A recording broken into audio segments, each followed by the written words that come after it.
Resolution imaging and diagnostic centre में मेरे doctor Ritu Singh and doctor Anoop Singh के सुपरविजन में करवाए अपनी सभी जांचें, जैसे कि MRI, CT scan, sonography, x ray, mammography and pathology related. We make health better with resolution, एक बहुत ही क्लीन, हाइजीनिक और सेफ एनवायरनमेंट में।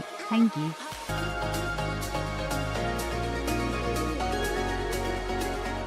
ह्यूमन के स्पेशल एपिसोड दिन भर की बात में आपका बहुत स्वागत है। पुलिस अधीक्षक पुनीत गहलोत के कार्य करने का अपना एक अंदाज है, उनकी एक शैली है और वो लगातार इसी कार्यशैली को प्राथमिकता में रखते हुए कार्य कर रहे हैं।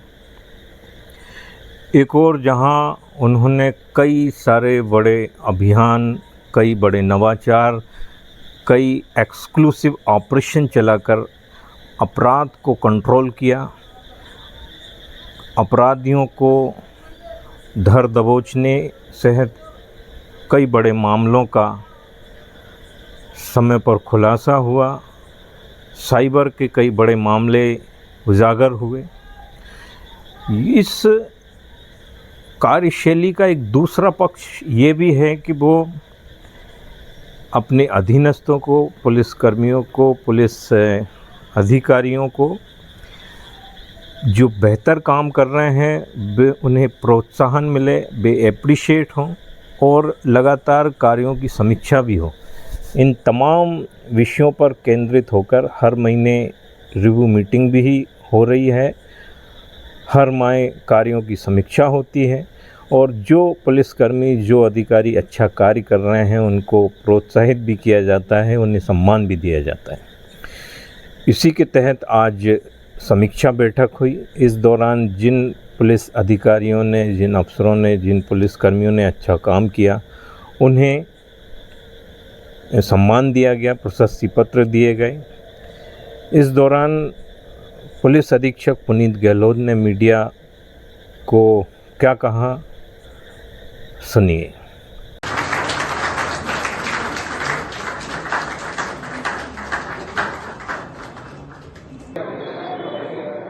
सर, क्राइम मीटिंग आपने अभी किस तरह की मीटिंग है, क्या कुछ दिशा निर्देश आपने किए हैं? देखिए, जैसा आपको विदित है, प्रति माह थानों का विस्तृत आकलन किया जाता है अलग अलग पैरामीटर्स पर, और इसी के साथ जो आगामी माह है उसमें क्या क्या चुनौतियां हैं पुलिस के सामने, कैसे कैसे लॉ एंड ऑर्डर की ड्यूटीज़ आने वाली है, उसको लेकर भी प्रिपरेशंस हमारी होती है। ये दो प्रमुख बिंदुओं पर प्रति माह एक विस्तृत क्राइम मीटिंग आयोजित की जाती है और इसी तारतम्य में अगस्त माह की क्राइम मीटिंग का आयोजन आज किया गया और इसमें अलग अलग पैमानों पर जो थानों का आकलन किया गया है अगस्त माह के प्रदर्शन के आधार पर, उसमें हमारे सिविल लाइन थाना ने प्रथम स्थान प्राप्त किया है।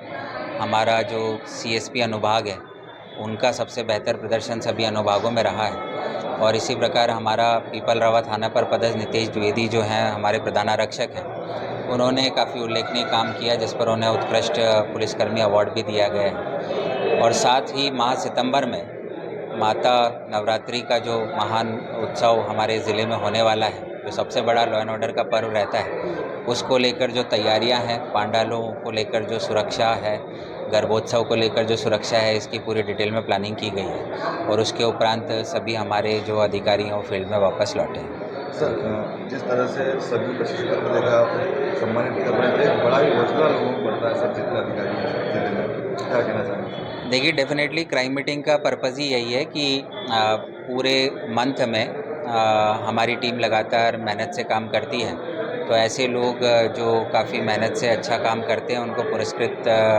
किए जाने से उनका हौसला बढ़ता है और बाकी लोगों को भी प्रेरणा मिलती है कि वो भी अच्छा कार्य करें। और साथ ही जो अच्छा प्रदर्शन किसी कारणवश नहीं कर पा रहे हैं, ऐसे थानों को आइडेंटिफाई किया जाता है और उनके प्रदर्शन में सुधार करने के लिए भी रूपरेखा बनाई जाती है।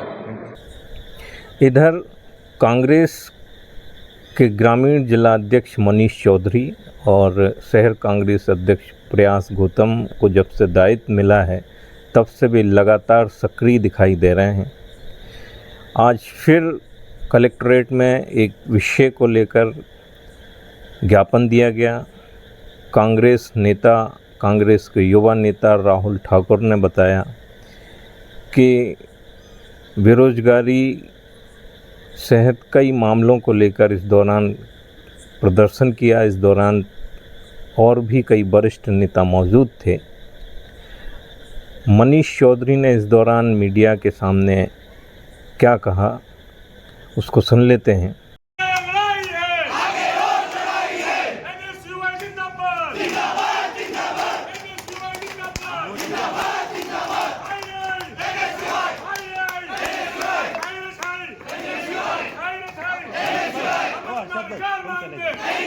उठा चुकी है, आज फिर ज्ञापन दिया है, तो क्या आपका कहना है पूरे मामले? पहले बैंक नोट प्रेस में जब नियुक्ति शुरू हुई थी उस टाइम पे हमने बैंक नोट प्रेस के बाहर धरना भी दिया था, ज्ञापन दिया था, आंदोलन भी किया था। उस समय मैं एनएसयूआई का अध्यक्ष था और उसका परिणाम ये हुआ था कि देवास में स्थानीय रोजगार दिया गया था और कंपनियों में वहाँ बीएनपीएससी का उपक्रम में स्थानीय को वरीयता दी गई थी। लेकिन अभी फिर लगातार देखने में आया है कि भारतीय जनता पार्टी के शासन में इस पर ध्यान नहीं दिया जा रहा है। देवास को एक औद्योगिक नगरी है, प्रकाश सिटी जी यहाँ पर बैंक नोट प्रेस लेके आए थे, सीपी शेखर साहब ने औद्योगिक क्षेत्र दर्जा दिलवाया था। उसके बावजूद भी देवास के स्थानीय लोगों को उपेक्षित किया जा रहा है। यहाँ का आदमी धूल, पॉल्यूशन सब हमारा स्थानीय नागरिक झेलता है, लेकिन जब रोजगार की बात आती है तो उस पर उसको वरीयता नहीं दी जाती। तो हमारा शासन से आग्रह है कि उस पर ध्यान देते हुए देवास जिले के स्थानीय लोगों को वरीयता अनुसार रोजगार दिया जाए। अन्यथा जैसा कि हमारे अध्यक्ष एनएसयूआई के अध्यक्ष ने कहा है कि हम भुगतान करेंगे, कर्मचारी आंदोलन करेंगे। हम बेरोजगार देवास के युवाओं की लड़ाई के लिए, क्योंकि ब्रेन ड्रेन हो रहा है यहाँ का जो है व्यक्ति रोजगार के लिए कहीं और जा रहा है, क्योंकि सारी संभावना यहाँ पे है। हम आंदोलन करेंगे और इस बात को मुखर उठाएंगे और देवास के युवाओं के लिए लड़ाई लड़ेंगे। हमारे साथ हमारे आदरणीय शहर अध्यक्ष जी भी मौजूद हैं। सर थोड़ा सा आप भी अपना। दिन भर की बात में आज इन दो खबरों पर बातचीत के बाद अब आगे आप देखिए फिल्म जगत के एक सितारे, हिंदुस्तान की जानी मानी हस्ती और देवास के गौरव, जो ये कहते हैं कि देवास उनके दिल में धड़कता है। ऐसी शानदार शख्सियत, एक वरिष्ठ और सीनियर देश के जाने माने फिल्म अभिनेता चेतन पंडित का एक्सक्लूसिव इंटरव्यू। इन्फॉर्म ह्यूमन में आप सभी दर्शकों का बहुत स्वागत है।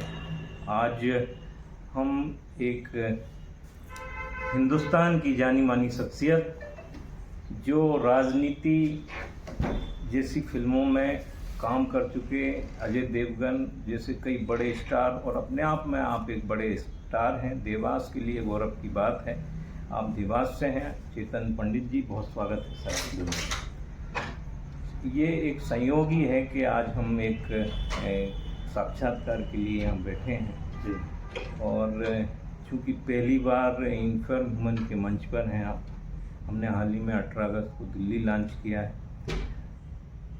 बातचीत का सिलसिला यहाँ से शुरू करते हैं सर, कि जिस तरह से हिंदुस्तान और पूरी दुनिया में डिजिटलाइजेशन हुआ है, जो फिल्मों की परिपाटी बदली है और अब वेब सीरीज का चलन हुआ है, कितना अंतर देखते हैं आप एक लंबे करियर के बाद?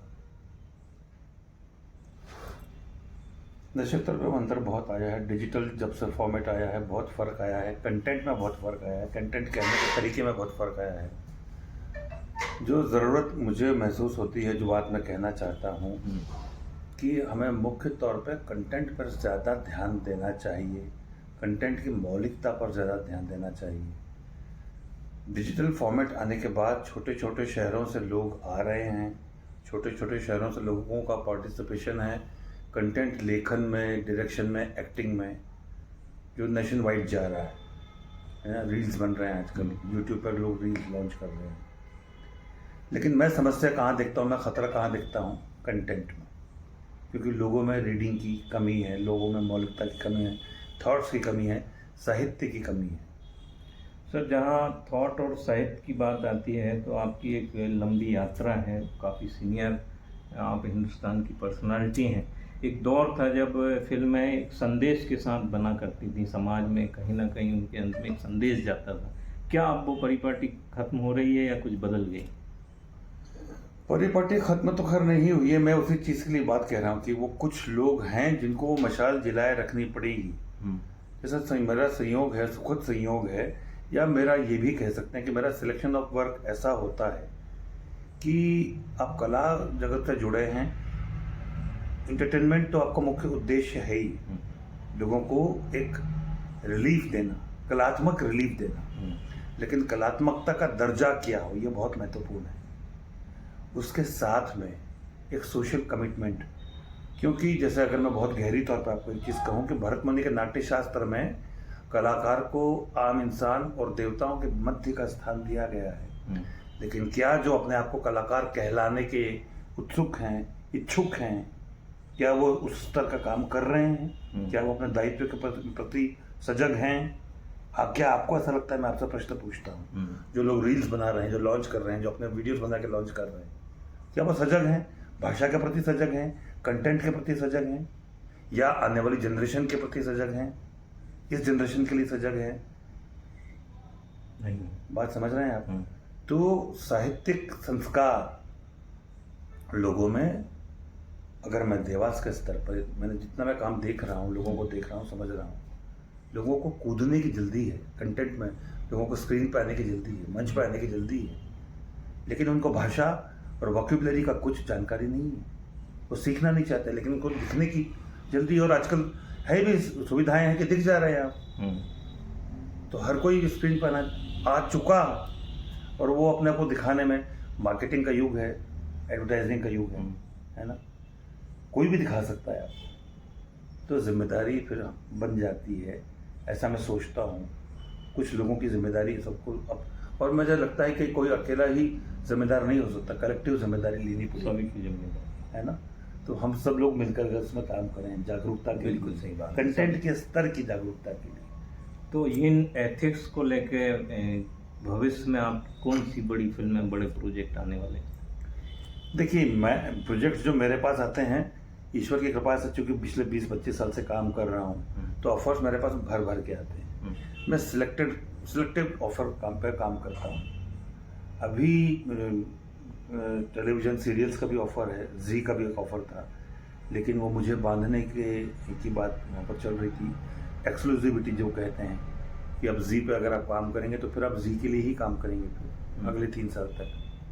वो आपको एक अच्छा पैसा देते हैं ना, कि आप हमारे साथ ही रहें, फिर आप न तो OTT कर सकते हैं, ना फिर एड फिल्म्स कर सकते हैं। तो मैं ऐसे बंधन से बचने का अमूमन प्रयास करता हूँ, क्योंकि मेरा कमिटमेंट मैं थिएटर के प्रति मानता हूँ, और थिएटर फिर निश्चित तौर पर जब आप थिएटर में और पैसे में जब चुनाव करेंगे, और इकोनॉमिक्स की जब मैं बात करता हूँ कि देवास में आज ये घर है मेरे पास, मुंबई में मुझे एक छत के नीचे रहने के लिए एक खासा किराया देना पड़ता है, जिस किराए में शायद यहाँ पर 2-3 महीना एक परिवार का घर चल जाए बहुत आराम से, बहुत आराम से।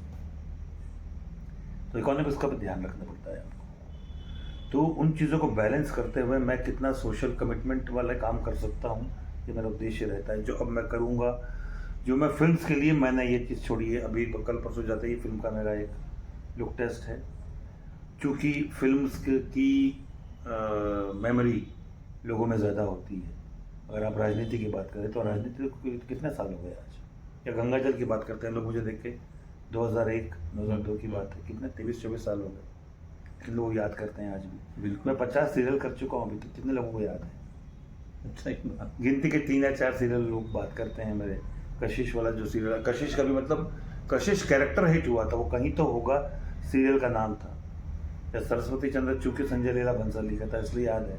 पुनर्विवाह कुछ लोगों को याद है, बाकी लोगों को 50 कर चुका हूँ, तो बताइए। तो अब तो मैंने काउंट करना बंद कर दिया, एड फिल्म्स काउंट करना बंद कर दिया। फिल्में सिलेक्टेड चूँकि की हैं, 25 ही फिल्में की हैं अभी तक, लेकिन लोगों के जहन में है। आप लोग जो इज्जत दे रहे हैं केवल उस सिलेक्टिविटी के कारण इज्जत दे रहे हैं, निश्चित तौर से। नहीं तो अगर मैं 50 की गिनती कर चुका होता अभी तक फिल्मों की, है ना, 50 का 75 कर चुका होता, है ना। मिस लवली टाइप की बहुत फिल्में ऑफर हुई हैं मुझे, नहीं करता। लक्ष्मी को मना करता हूँ सरस्वती के कारण। तो इन सारे विषयों पर भविष्य में फिर हम कभी बैठेंगे। मैंने शायद गागर में सागर कुछ बोला है। बिल्कुल, बिल्कुल। बहुत मजबूत। देवास आपका शहर है, जी। इस मंच के माध्यम से देवास के लोगों को एक प्यारा सा संदेश। मैं देवास के लिए धड़कता है मेरा दिल, है ना। देवास के लिए मैं कुछ बहुत बड़ा कुछ सोच रहा हूँ और यहाँ पर एक ग्लोबल प्लेटफॉर्म के रूप में मैं देवास को भविष्य में देख रहा हूँ। महत्वपूर्ण चीज़ क्या है जो मैं आपको कह रहा था कि हम करना चाहते हैं लेकिन हम अच्छा काम ग्लोबल लेवल पर क्या अच्छा काम हो रहा है ये हम देखना नहीं चाहते या ना उनसे सीखना चाहते हैं। तो मैं लोगों को वो प्लेटफॉर्म उपलब्ध करा सकता हूँ, ऐसे लोगों को इंटरनेशनल एक्सपोजर दे सकता हूँ, इंटरनेशनल लोगों को यहाँ परफॉर्म करने गाइडेंस देने के लिए बुला सकता हूँ, बशर्ते यहाँ के लोग मिलकर एक ज़मीन तैयार करें, यहाँ के लोग मिलकर एक ग्रुप तैयार करें जो आए सीखने, उनका सम्मान करें। जो लोग बाहर से बुला के यहाँ बैठा दिए, यहाँ पर जो कार्यक्रम होते हैं स्तरीय लोग आके परफॉर्म करते हैं, वहाँ देखने वाला कोई नहीं होता, क्योंकि OTT ने घर पे बैठे आपको एक सस्ता कंटेंट स्क्रीन पे चला आता है और आप चुनते वो हैं। तो कुछ लोग अगर मेरे ख्याल से जो आप लोग हैं, मुझे लगता है कि अगर थोड़ा सा कंधा मिलाकर सपोर्ट करेंगे, आपके जैसे और मित्र मेरे अगर सहयोग पिछले करेंगे। कई सारे इंटरव्यू में भी आपने ये बात कही है कि देवास के लिए आप बहुत। मैं ये चाहता हूँ कि हम लोग, मैं क्यों अकेला करूँ, मैं ये कह रहा हूँ कि आप भाई लोग मिलकर मुझे एक साथ दें, सहारा दें, बस केवल एक लोगों को इकट्ठा करने के लिए इतना तो करें। मैं आपको गाइडेंस ला के देता हूँ। अब जो लोग उत्सुक हैं, आप ये चीज़ ध्यान रखिए, लोगों तक मैसेज नहीं पहुँच पाता। आज अगर कल मैं एक न्यूज़पेपर में छपवा दूंगा, एक फिल्म की कास्टिंग कर रहा है चेतन पंडित, कल यहाँ दरवाजे पे आपको शायद इतनी भीड़ लग जाएगी, अंतर आने की जगह नहीं मिलेगी आपको। लेकिन उसकी वॉक्यूबलरी सीखने वाला कोई है नहीं। आप हर कोई कल स्टार बनना चाहता है। हमने 25 साल लगा दिए, है ना, और आज भी थिएटर के लिए काम करना चाह रहे हैं। आज भी यहाँ के लोगों को मूल वॉक्यूबलरी सिखाने की बात कर रहे हैं कि भैया सीखो तो उसके बाद करो। मेरे समय 2000 में जब मैं बम्बई पहुँच गया, मेरे समय जब मैं NSD का सपना देखा था, यहाँ पर कोई गाइड करने वाला था? आप बताइए। मोबाइल फ़ोन तो बहुत दूर की बात है, पेजर ही 2000 में आए। तो यहाँ तो आज तो मोबाइल पे हम लोग बैठ के 2 मिनट में टाइप कर लेते हैं। सही बात। आपको इंटरनेशनल एक्सपोजर मिल रहा है। यहाँ पर आपको मैं आज आपको इंटरनेशनल लोग, नेशनल स्कूल ऑफ ड्रामा के एक्सपर्ट्स ला के बुला के मैं दे सकता हूँ। मेरा बैचमेट वहाँ पर मुझसे 1 साल आगे हैं, चित्रंजन त्रिपाठी, वो वहाँ के डायरेक्टर हैं। MP स्कूल ऑफ ड्रामा भी होके आया हूँ। मेरा जूनियर है जो डायरेक्टर है वहाँ पर, वो लोग मुझे बुला रहे हैं वहाँ डायरेक्ट करने के लिए। यहाँ के लोगों को मैं बोल रहा हूँ कि मैं आपके लिए उपलब्ध हूँ भैया, इससे ज़्यादा और क्या बोल सकता हूँ। तो हिंदुस्तान की एक बड़ी शख्सियत जिनका टैगलाइन ही है कि देवास मेरे दिल में धड़कता है, निश्चित तौर से भविष्य में कई सारी संभावनाएं समेटे हुए ये बड़ी शख्सियत, हम फिर कभी बैठेंगे और आपसे बात करेंगे। बहुत धन्यवाद। Thank you. ये अपने आप में बहुत ख़ास और सार्थक बातचीत आज इन्फॉर्म ह्यूमन के मंच पर उनसे हुई है। कल फिर हम कई महत्वपूर्ण समाचारों के साथ आपसे मिलेंगे। बहुत धन्यवाद। शुभ रात्रि।